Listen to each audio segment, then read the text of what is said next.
Hello everybody and welcome back. By the end of this lecture we will have created a bevel modifier and adjusted the settings so it looks even better than it did before. We're going to sharpen up these edges, the rims of the lampshade itself.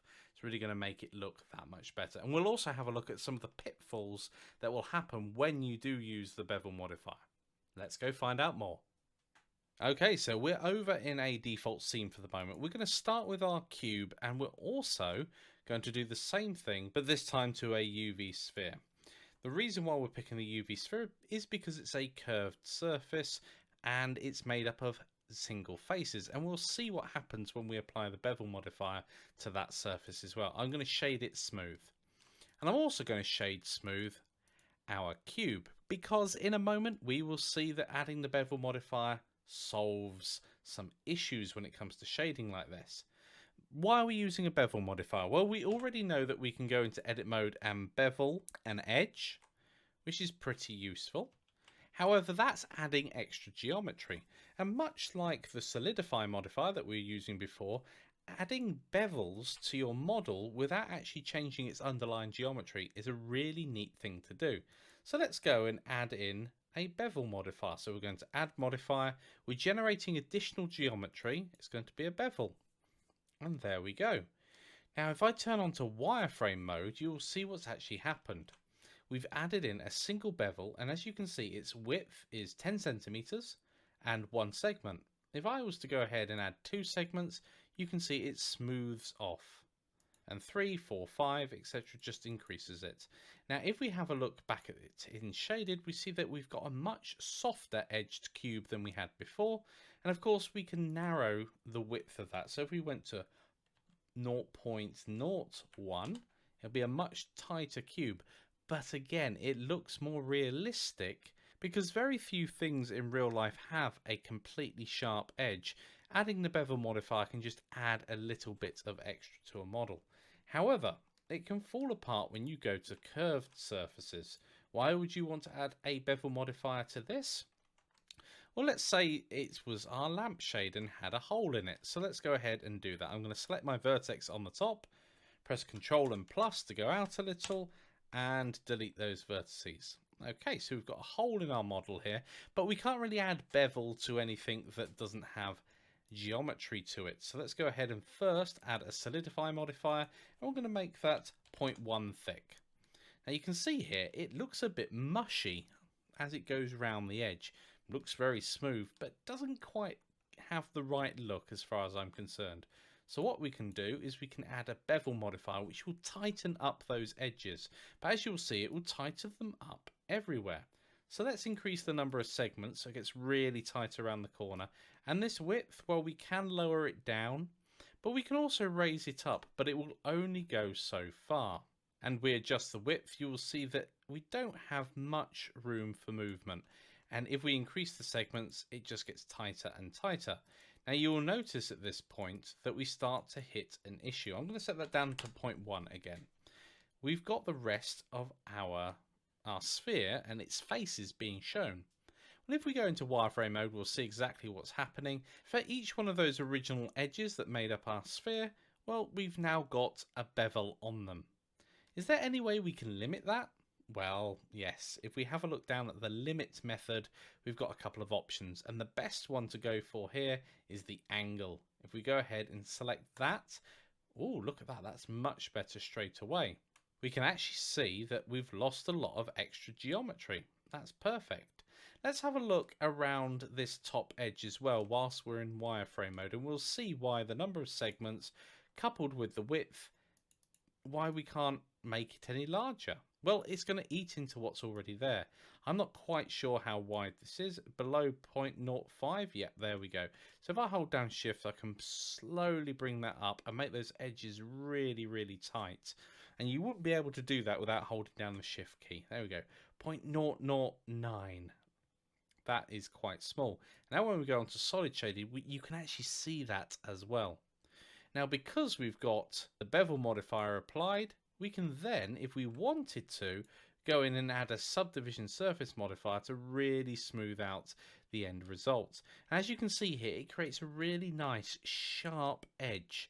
And that's the main reason for creating the bevel modifier. It really does help us out with objects like this one here, and of course our lamp. So now it's time for your challenge. Okay, so your challenge? Use the bevel modifier to tighten up the rims of your lampshade. And on top of that, use it on the rest of the model as well, if you think it suits it. If not, then don't go ahead with it. So go ahead, pause the video now and use your bevel modifier. Okay everybody, welcome back. Let's go and hop on over to Blender and use our bevel modifier. Okay, so this should be quite straightforward to do. With my lampshade selected, I'm going to add the bevel modifier. Doesn't seem to have been done too much yet, and we've got this faceted look over the surface of our model. So we're going to have a closer look at that in a moment. First of all, let's have a look at the number of segments. I want it to be a little bit sharper around the corner at the top. So adding those extra segments is going to do that. However, if we take a look at the wireframe, it's gotten a lot more complex. In fact, we've got 3 segments per original edge, which has ended up with a ton of geometry that we just don't need. Yeah, far too many if we have a look at our triangle count. So I'm going to limit the method by angle. So basically, unless it goes over a certain angle, it will not bevel. And that angle is currently 30 degrees. If I lower that down to 5, we start to get some extra geometry creeping in. If I go all the way up to 45 or even further, because really I only really want the bevels at the end here and at the end at the top here. So if I set that at something like 70, that's pretty much going to make sure that it only happens around this edge. That will give us a nice clean crisp edge around our model, which is nice, and without being hundreds of thousands of triangles. Okay, that looks really good. Now the width isn't going to make too much of a difference for our particular model. In this case, if you look at it, it isn't very thick. So having it 0.1 is absolutely fine. But the number of segments, that is critical as we go round this edge. Awesome. I think that is done and dusted. Okay, so that's looking pretty good. The next thing I want to do is just have a quick look at the other parts of our model. So I'm going to turn on the overlays again. I'm going to hide my armature. I'm going to select, oh, we're not in object mode, so let's go in object mode. I'm going to select the first part of our model and add in the bevel modifier. I can see straight away that's too much. I'm going to keep it like that for the moment and just up the segments. I'm going to turn on smooth shading. One more. Yeah, I'm going to leave it at 3. And let's play with the width. I think it's going to have to be a lot lower. About there. I think that looks pretty good to me. I'm now going to just add in a subdivision surface afterwards to see if that has a different effect on the surface of our model. Yes, it is having a smoothing effect on the model, because this large area here is not reflecting. Oh, didn't want solidify subdivision surface. It's not reflecting quite how I'd expect it to. So that looks pretty good. Oh, that's interesting.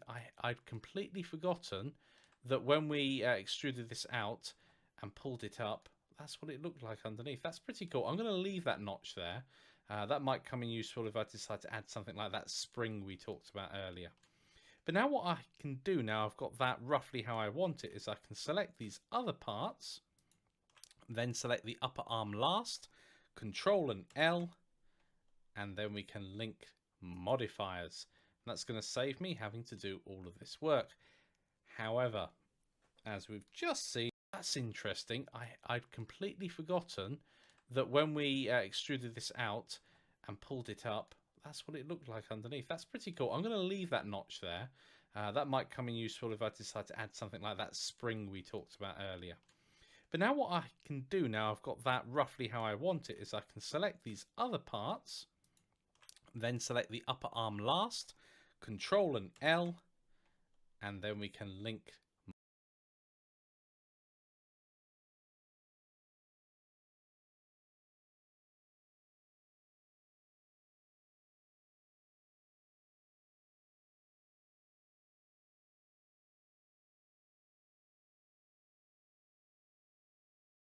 modifiers. That's going to save me having to do all of this work. However, as we've just seen, it's destroyed the mirror modifier for this one. But that shouldn't be too difficult to add back in. Let's add in the mirror modifier. We're going to select the x-axis, that's fine. Mirror object. And if I type in mirror here, I've named it appropriately, so it appears straight away. Now I'm going to put the mirror modifier at the top of this stack. Generally, that's a good place for it. Then everything else can come off that. Now, this is the only area here that I think I have too difficult to add back in. Let's add in the mirror modifier. We're going to select the x-axis, that's fine. Mirror object. And if I type in mirror here, I've named it appropriately, so it appears straight away. Now I'm going to put the mirror modifier at the top of this stack. Generally, that's a good place for it. Then everything else can come off that. Now, this is the only area here that I think I have to watch out for. Look, it looks horrible along the bottom here. So if we come down and then limit it by angle, that bottom bit's a lot smoother and everything else looks okay. There's something funny going on with these joins here. I think I might have to have a look at the subdivision here instead. Let's try simple. Yeah, there we go. Now we've got a nice transition between. Okay, so I'm going to go ahead, select the top one here and inherit from it again. So the stem, select the upper arm, Control L, link modifiers. Excellent. Let's come in, set that to simple. That looks much, much better.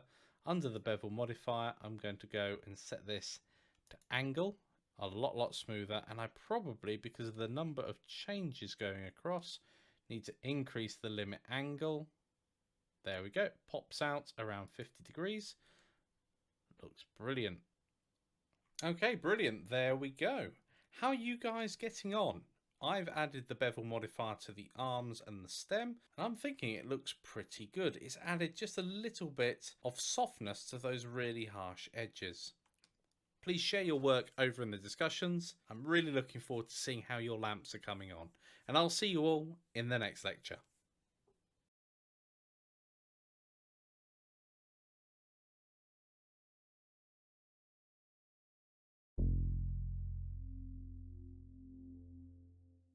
Hello everybody and welcome back. In this lecture we're going to add a bit more detailing to our bulb and basically finish off the armature itself so we can rig the rest of the lamp, and it's coming along really nicely. So let's just hop out and show you around. If I go into pose mode, if I turn on my overlays, we've got a bone here now that's controlling not only the shade itself, which we didn't have before, but also the bulb inside and the ball joint as well. So now we're going to hop on over straight into a challenge. Okay, so what is it we need to do? Well, we need to add the final bone. We've got nothing to control the lamp shade at the moment. And then create a simple ball joint connecting the shade to the upper arm. And then finally, parent that lampshade and the ball joint to the new bone. Of course, if you've also made a bulb, you'll want to parent that to the bone as well. Pause the video now and give that a go. Okay, everybody, welcome back. Let's go ahead now, hop on over into Blender and complete our lamp. Okay, everybody, and welcome back. So we need to put ourselves something here, and it's going to be something quite simple. I'm going to go for a sphere in that place, nice and easy to do. And also then we've got our bulb, and I believe our bulb is still hidden somewhere in this list here. There we go, our bulb's completely in the wrong place. So let's go ahead, first of all, and shift that up so it's roughly in the right place. Now you see its local Z-axis is down there, so let's make it the global by pressing Z again.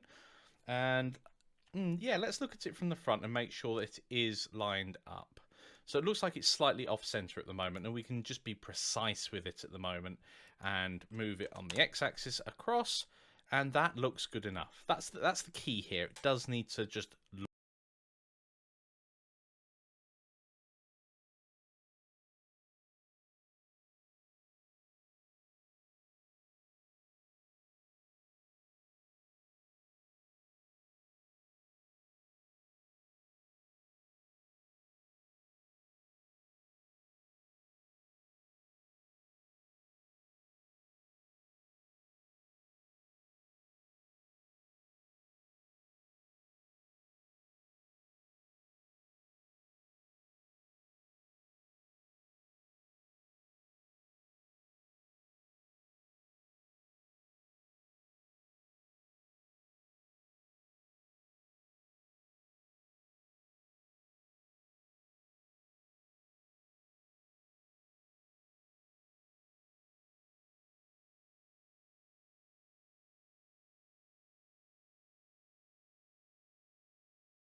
but also the bulb inside and the ball joint as well. So now we're going to hop on over straight into a challenge. Okay, so what is it we need to do? Well, we need to add the final bone. We've got nothing to control the lamp shade at the moment. And then create a simple ball joint connecting the shade to the upper arm. And then finally, parent that lampshade and the ball joint to the new bone. Of course, if you've also made a bulb, you'll want to parent that to the bone as well. Pause the video now and give that a go. Okay, everybody, welcome back. Let's go ahead now, hop on over into Blender and complete our lamp. Okay, everybody, and welcome back. So we need to put ourselves something here, and it's going to be something quite simple. I'm going to go for a sphere in that place. Nice and easy to do. And also then we've got our bulb, and I believe our bulb is still hidden somewhere in this list here. There we go. Our bulb's completely in the wrong place. So let's go ahead first of all and shift that up so it's roughly in the right place. Now you see its local z-axis is down there, so let's make it the global by pressing Z again. And yeah, let's look at it from the front and make sure that it is lined up. So it looks like it's slightly off center at the moment, and we can just be precise with it at the moment and move it on the x-axis across, and that looks good enough. That's the key here. It does need to just look good enough. It doesn't need to be precise. We aren't engineering this. If it was an engineering thing that we were doing, then yes, we'd have to work a bit closer. So the next thing that I need to do is add this UV sphere, and I'm going to make a little indent for this bulb to sit in as well. So I'm going to create it where the bulb is at the moment by going Shift and S, cursor to selected, and then adding in a UV sphere. Now that UV sphere is obviously going to be massive. I'm going to hop into edit mode so I don't have to apply any transforms. Scale it down to 0.1. Yeah, that looks good for the moment. And rotate it on its x-axis. Oh, no, it looks like it's going to be its y. It's global. There we go. So you do have to watch out for that. Global x-axis by 90. And now I can cut some rings out to make the shape that I want. So let's move this back slightly. And the global y-axis, there we go, to around there. Now we can scale it up to fit the hole. And let's see. Yes, it also fits in here quite well. So that is looking good. Now at this point, it might be a good idea to align everything. Rings out to make the shape that I want. That global x-axis by 90. And now I can cut some rings out to make the shape that I want.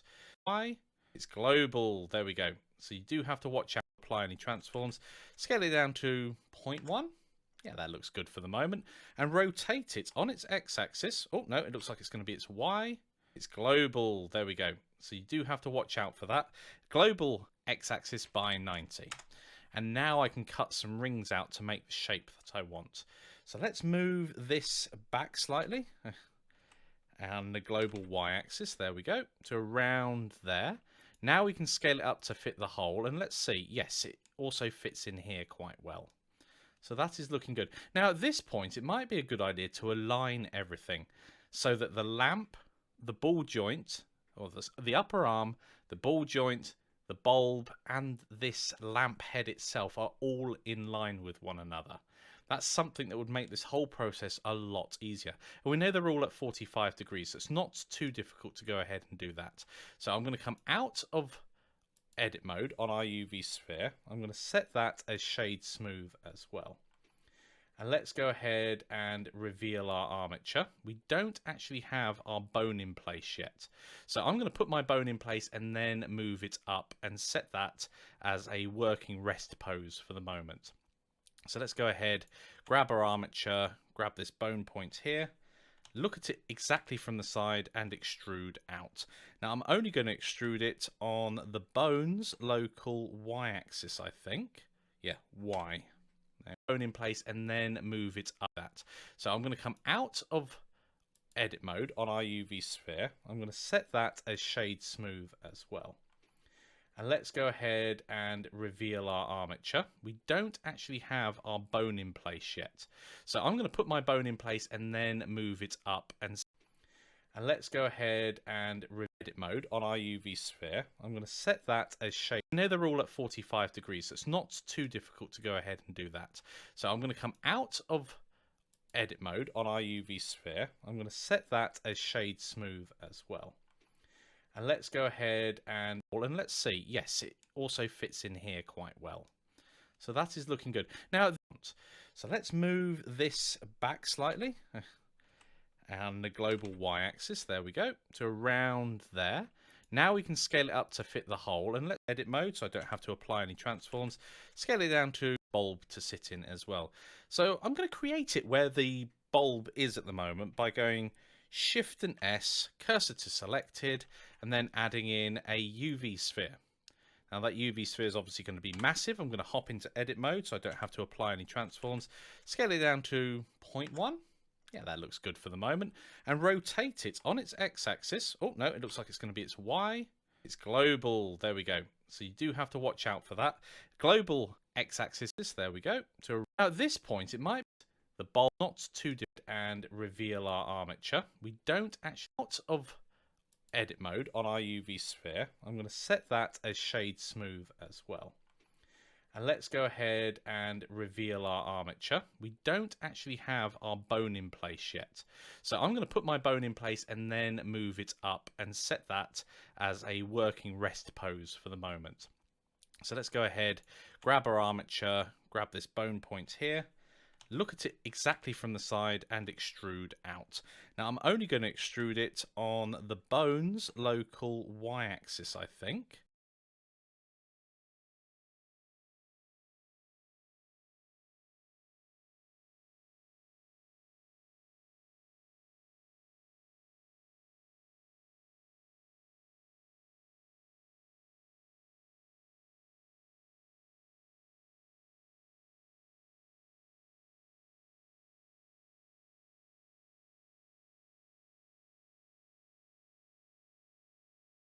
Yeah, Y.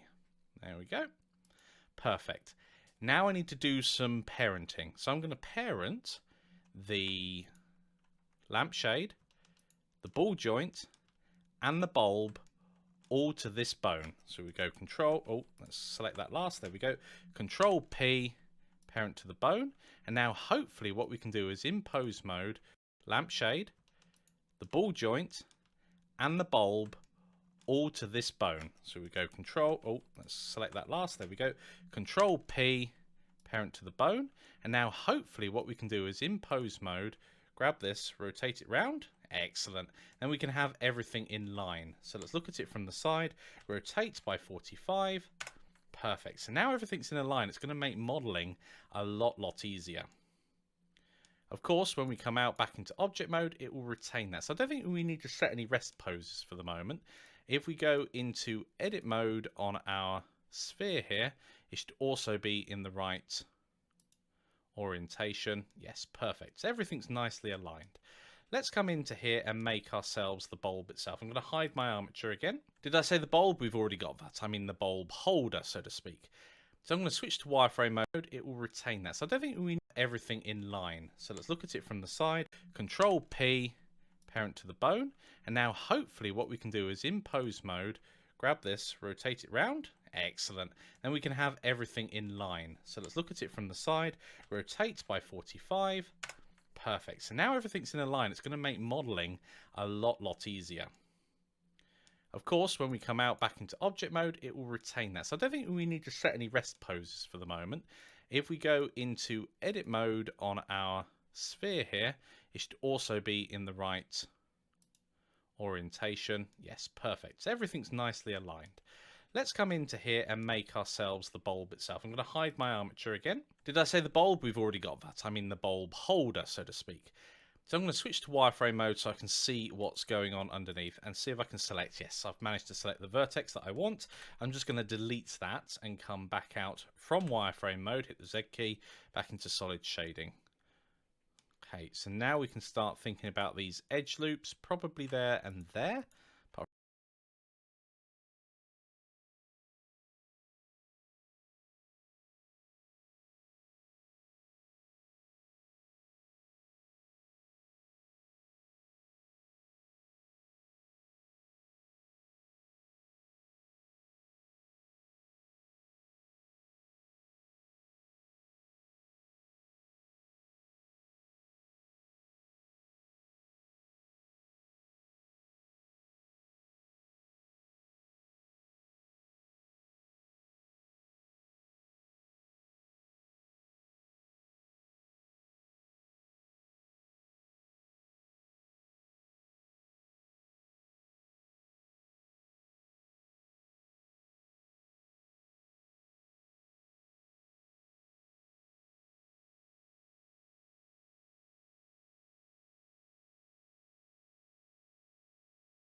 from I've selected the wrong edge loop holder, so to speak.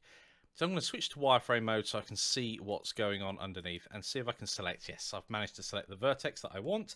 I'm just going to delete that and come back out from wireframe mode, hit the Z key, back into solid shading. Okay, so now we can start thinking about these edge loops, probably there and there, apart from I've selected the wrong edge loop. There we go. It's going to delete those vertices as well, so we get this nice hollow here.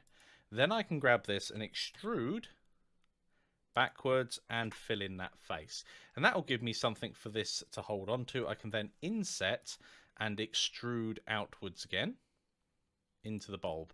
That's a tiny bit of detailing, but it's going to make a big bit of difference. And the bulb itself is also shade smooth. Let's have a look at how that looks. Excellent. So it's just a matter of adding a material to this. I'm going to use the same material the rest of the lamp is made from for the moment, just to into the bulb. That's a fill in that face, and that will give me something for this to. There we go. It's going to delete those vertices as well, so we get this nice hollow here. Then I can grab this and extrude backwards and fill in that face, and that will give me something for this to hold on to. I can then inset and extrude outwards again into the bulb. That's a tiny bit of detailing, but it's going to make a big bit of difference. And the bulb itself is also shade smooth. Let's have a look at how that looks. Excellent. So it's just a matter of adding a material to this. I'm going to use the same material the rest.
Rest of the lamp is made from for the moment, just to keep things consistent. So I'm going to go to a material slot and add lamp stem to it.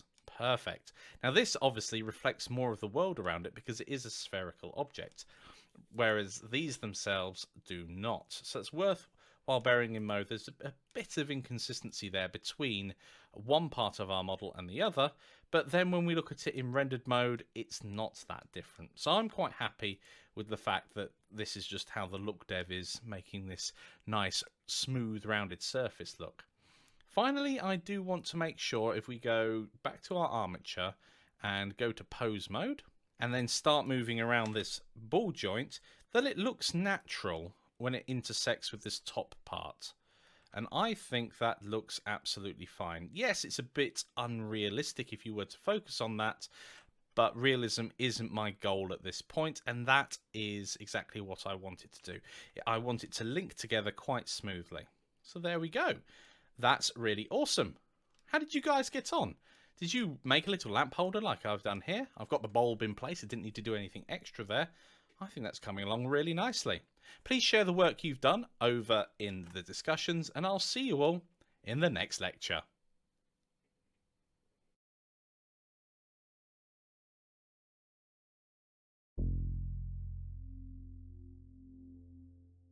Hello everybody and welcome back. In this lecture we're going to have a look at the shader editor. Now this may look familiar. If you have a look over at the materials tab, this is exactly the same as what we've been playing with before. However, this time round we're going to have far more control over what is actually going on. As you can see, there are all these dots on the side. There aren't those here, there's just a series of values. So what does that mean? Well, let's go find out more. Hello everybody and welcome. So in this lecture we're going to play with the shader editor. Now the shader editor is very similar to our materials properties that we've had before. So let's go and explore that first, and then we'll start setting it up and playing with it as well. So I'm going to switch over into object mode and select one of my objects that has a material applied to it. Now at the very top we've got a series of predefined layouts, and one of them is shading. If we click on that, it will take us to a pre-set up shader setup, and this is really useful. However, I struggle with screen space when it comes to this, and it doesn't have my little area down in the bottom here to show you keystrokes all the time. But we'll have a quick overview, then we'll sort out this workspace, and then we'll play with the nodes themselves. So in front of us here we've got some windows. We've got our 3D editor window so we can see what's really going on when we change our materials around. We've got this image editor on the left hand side and a file explorer as well. Now I want to alter this setup so it's suitable for me, but I don't want to have it overwrite what we've currently got at the top. So I'm going to right click on the shading tab and duplicate it. I'm going to double click at the top there and rename it. I'm going to call it shading smaller for the moment because I'm going to make a smaller workspace for me to handle. And then I'm going to go ahead down to one of the corners of these windows and start making the area smaller. I don't want the file explorer. I don't want the UV editor at the moment. And also, these are really the wrong way around. Our particular model that we're working on is very vertical. So let's play with our workspace a little further. I'm going to make the shader editor disappear completely and then drag in from the side. And here we go. Our lamp is a vertical object. That's about right. It fills up a good portion of my screen. And this area here that's currently got the lamp in it, what we can do there is go up to the editor type and switch it to the shader editor. And here we go, we're back there. Now I want a bit more space. I'm not going to play with the properties panel for the moment, so I'll press the N key and make that disappear and zoom in a little more. Brilliant, that's a much better workspace to work with. And don't be afraid of doing this yourself. Being able to make the workspace comfortable for you is very important. There is one final thing I need to do. One of the things that I want to do here is make this area on the side suitable for keystrokes. So I'm just going to come in, change the editor type to text editor and hide the header. Okay, perfect. So that's how I need it set up for me. Of course, you don't need a little text editor in the bottom, but that's the important thing, being able to manipulate your environment to work for you. Let's have a look at the materials properties as we have been playing with them. You'll see here that many things match one another. At the top here, we've got a little checkbox. I want to draw your eye to it because if for some reason use nodes doesn't have a tick in it, you won't be able to actually see anything happen. We are going to use nodes to control our material. You'll notice the next thing along is slot 1. In our material at the moment, we only have one material defined, so there is only one slot occupied, and we have lamp paint, which is the name here. If we go at the top here, we can put lamp and paint together and you can see it updates. And if we update it over here, of course, it updates back over there as well. And we can see there are 2 users, and that we can see down here as well. There are 2 users, the lamp shade and the lamp base of this material, which is great. It means if we change one of the properties of this material, it affects everything that that material is applied to. Now let's have a look at the nodes themselves. So we have this big one here, the principled BSDF. This is a node that's a shader node. There are a few other shader nodes you may want to pick, and it's not always cut and dry which one you might want to use. Since the principled BSDF shader has come out, it's been incredibly useful. It's enabled us to make physically accurate materials. However, sometimes that's not actually what we want. So it's important to realize that you can use other nodes as well. And in some cases, notice down at the bottom here, we've got emission. That means it's going to emit something. So this is very useful for our light bulb. As we'll see in a future lecture coming up, this is not very controllable, so it's better to use an emission node. So let's have a look at nodes themselves. We can move these around. At the moment, they're both selected. So I'm going to press the A key twice to deselect, and then we can place these where we want.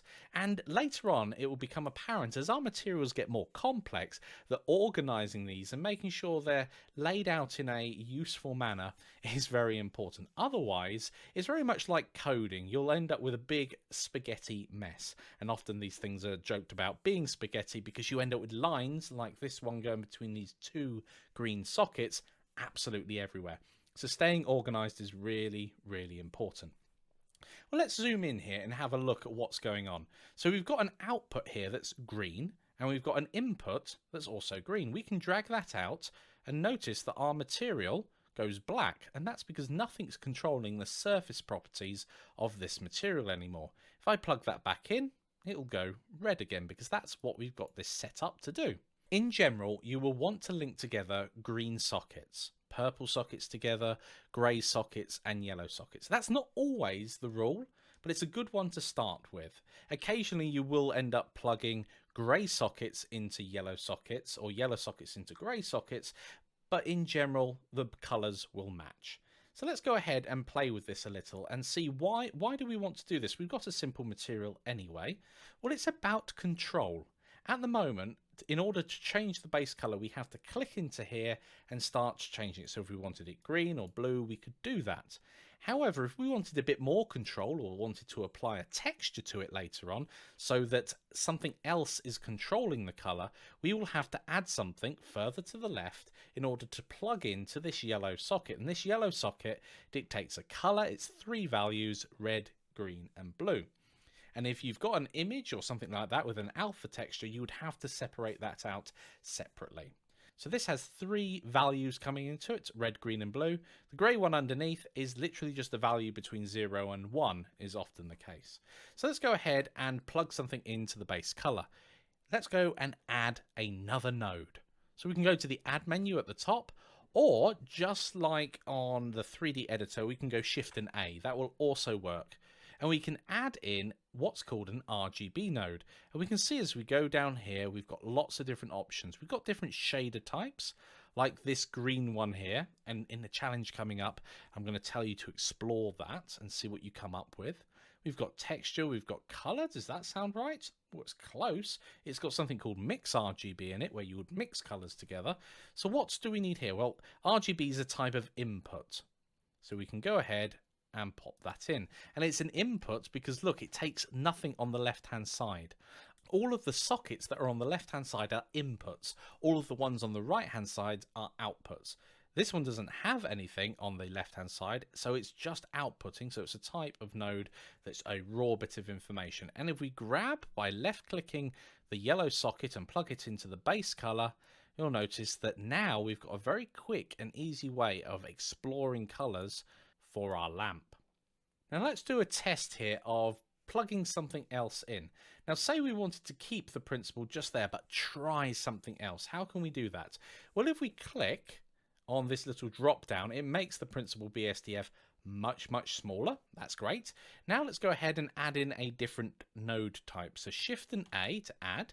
And I'm going to go down to shader, and this time I'm going to add in just a diffuse BSDF. This is a much more simple node, as you can see here. Now let's plug the color in here and the output to the surface output. And now it's diffused, so it's got no reflection at all. We can change the roughness here, but that's not going to make that much difference to something that's already diffuse, which means that as the light hits it, it gets scattered. So there's not going to be many, or if any, reflections on the surface.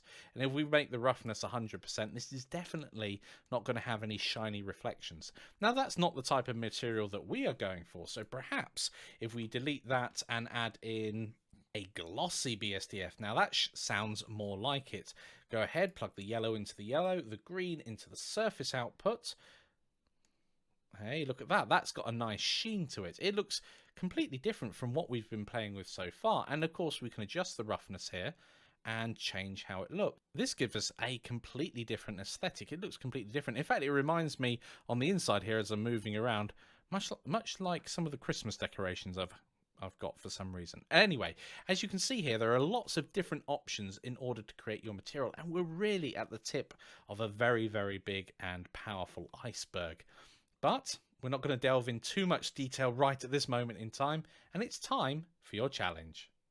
Okay, your challenge is to play with the materials in the node editor. This is really to just get you familiar with what's going on there. We're going to be playing with it a little more in the next lecture and adding a bit more interest to our lamp, but otherwise it's just a playground for you. And what I'd like you to do is create at least 2 different materials.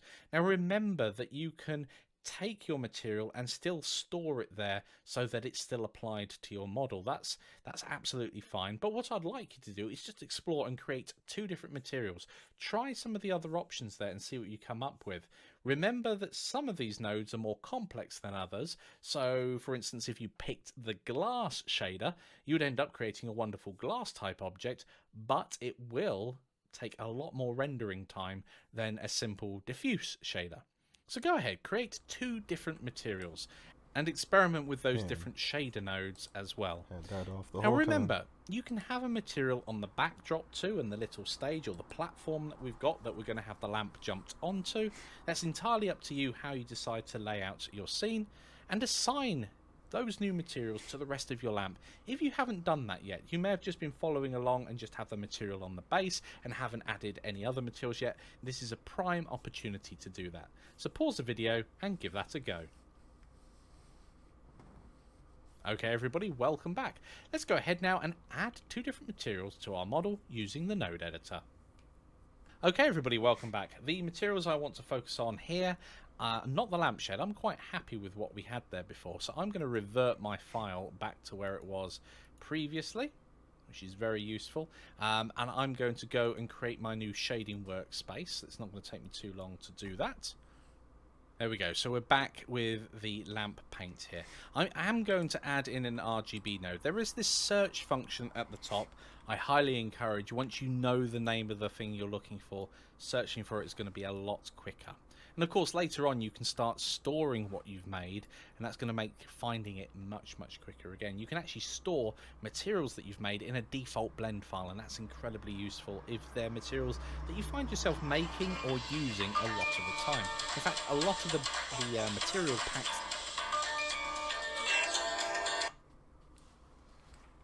Hello? Hey. Okay. Okay, yeah. Yeah. Yep, uh-huh. Oh, also, send me over.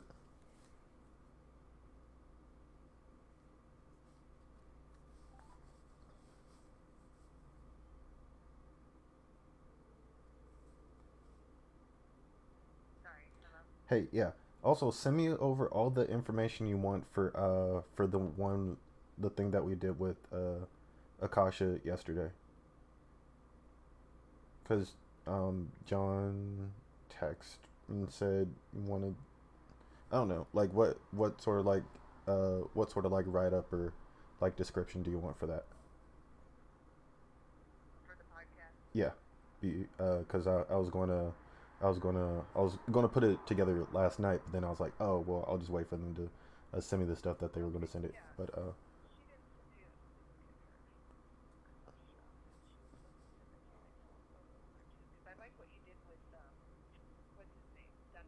uh huh.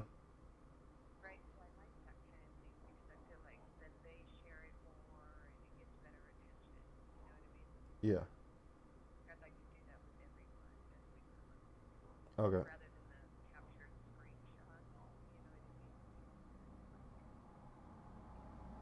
Okay.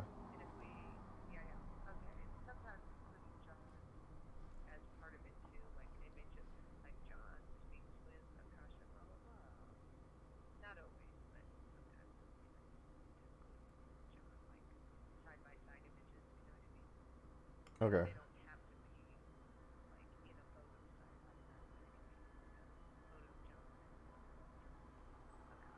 Yeah. Yeah. Yeah. Okay.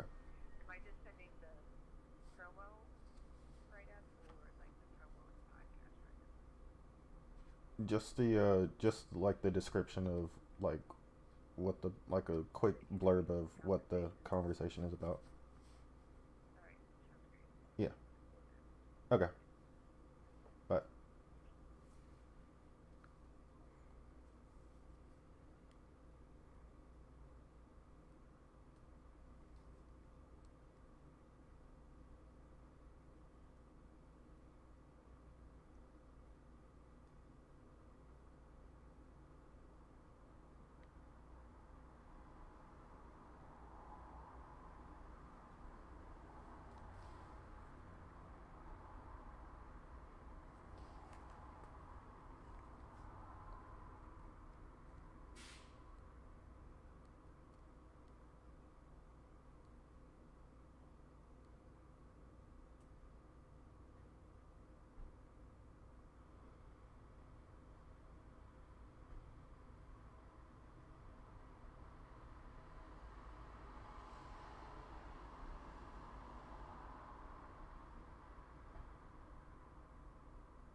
That you can buy online simply are someone who's done that. They've packaged everything together and pre-made them and just stored them in a file that you can apply at any point.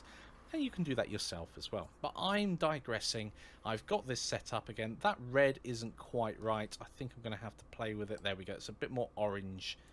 There we go. So that's looking good there. But the ones I really want to look at are the stem itself. So at the moment, we've got this kind of set up here, and I don't think the stem is perhaps dark enough, or whether I wanted this raw metal colour. I am going to hide my armature, though. It really is blocking the rest of the model. So let's have a look at some other options that we can do. So I'm going to go ahead and input an RGB node so I can change things around. I'm going to get rid of the principled BSDF for the moment and just try some of the other options that we've got here. So I'm going to go to shader. Now it must be a shader at this point. If you have played around with some of the other options, you will notice that they just don't work. This output node, or rather this input node, will only accept a shader output node. It just won't work otherwise. So let's go back to shader. There are lots of things to pick from. Now anisotropic is something that looks really cool on things that are metallic, so I'm going to try that here, especially things like saucepans. I don't know what it's going to look like at this point in time. It might look really cool. In fact, it's already starting to look a bit brighter, which is kind of what I wanted it to look like in the first place. And if I make it less rough, so it's a bit more reflective, it's really cool. In fact, notice that they just don't work. This output node, or rather this input node, will only accept a shader output node. It just won't work otherwise.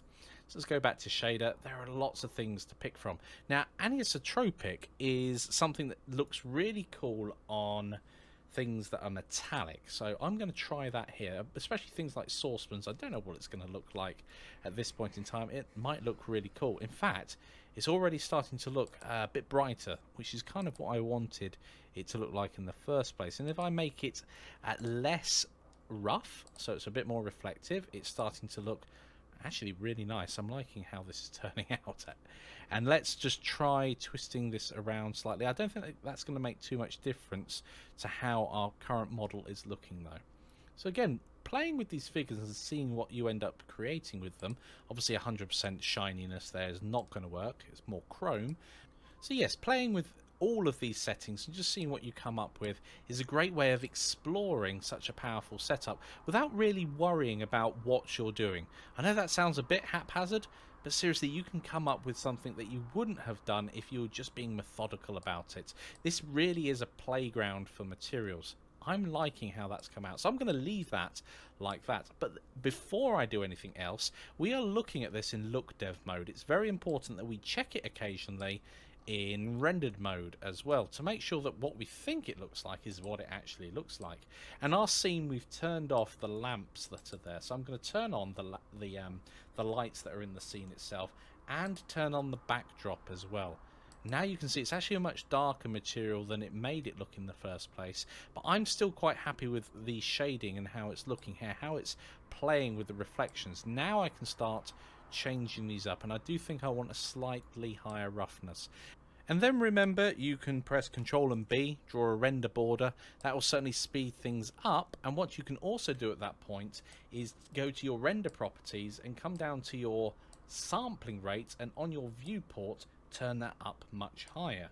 So if I set this to 64, I'm going to get a much higher quality render, or even higher. It does depend on the strength of your computer. So if I went to 256 and I tried that on my old laptop, I'd be waiting a while. But because I've got this small area, we can see in detail what's going on. And I'm really liking the effect that the anisotropic shader here is giving us in rendered mode. I'm going to come out of that now with Control Alt and B, and we see that the actual rendering itself is taking a significant amount of time longer. So I'm going to knock the viewport back down to 32. That's for my system. You'll probably have different settings yourself.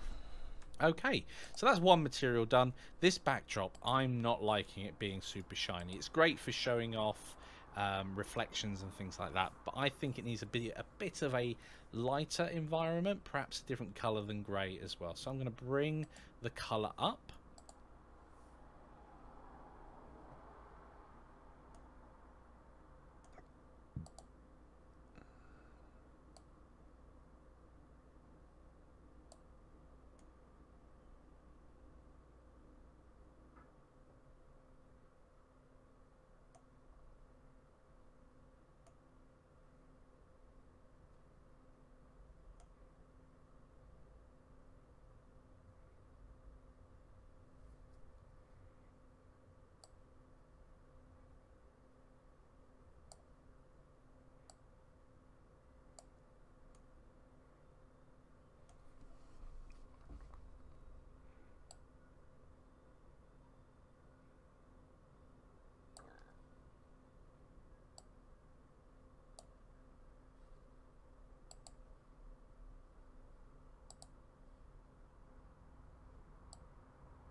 That is just looking so pretty.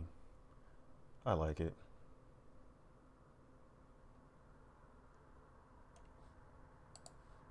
I'm going to lower the amount of reflections by increasing the roughness again, so it's a bit more of a matte floor. And the base color, yeah, I'm going to take that out as well. Search for an RGB node. It's right at the top. We can plug that in. Now we might want this to look more orange to make it look a warm environment, or because it's a lamp, we might want it to be a colder environment, perhaps a blue, a darker blue. Now at this point, of course, we might want to expand our windows and just have a look at the scene overall. Yeah, I'm liking the new colour that we've got there. So I'm liking the lampshade itself. I'm liking the new material that we've applied to this part of our model, the stem, the arm, the bit that's moving around. I think that's really important because that needs to be distinct from the rest of the model. It's a nice simple setup here. And of course the background itself. The only thing we've not got is the bit that we're jumping on. Now, do I have that there? Yes, I've called it a bench. So we've got this object that we're jumping on. And I think it should have its own material. I don't think it does at the moment. So I'm a bit cramped with my window, so let's move this back again. Yes, currently it's set to reflection. In fact, the floor is also reflection. So let's call this backdrop and be explicit about that. I think I'm misnaming something else earlier on, but never mind. I'm going to remove the material from this model entirely. I'm going to click new. Notice we're not going into the material properties on the left-hand side anymore. And once we've done that, you know what I haven't done? I do apologise. I haven't got a little area down here for my keystrokes. So hopefully if you have been relying on them, it hasn't covered up too many. There we go. So now we're in this area. We've got this object here. I think I'm going to leave it as a lighter sort of yellowy orange colour, something like that, as it's a focal point of the scene. It's something we're going to try and get our lamp jumping on.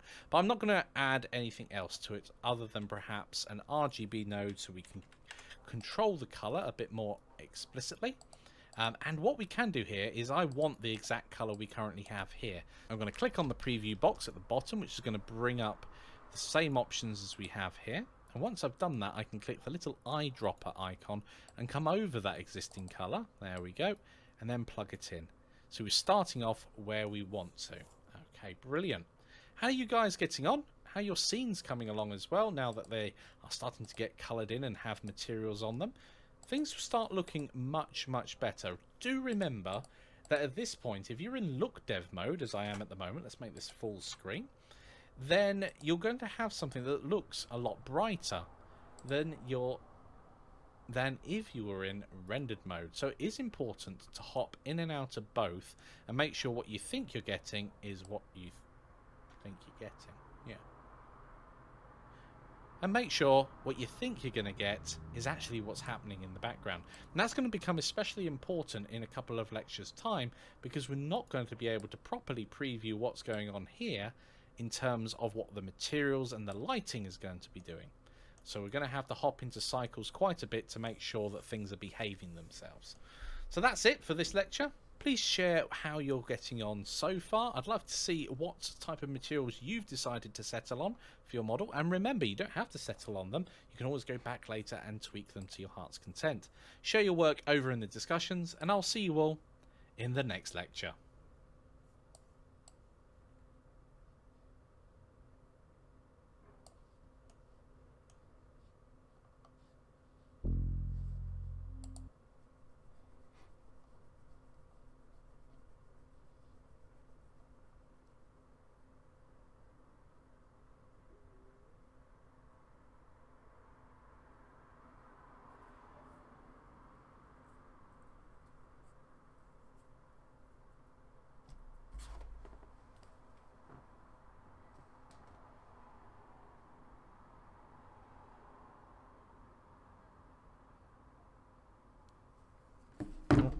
And that is it. So I will catch you guys later. See you. Deuces.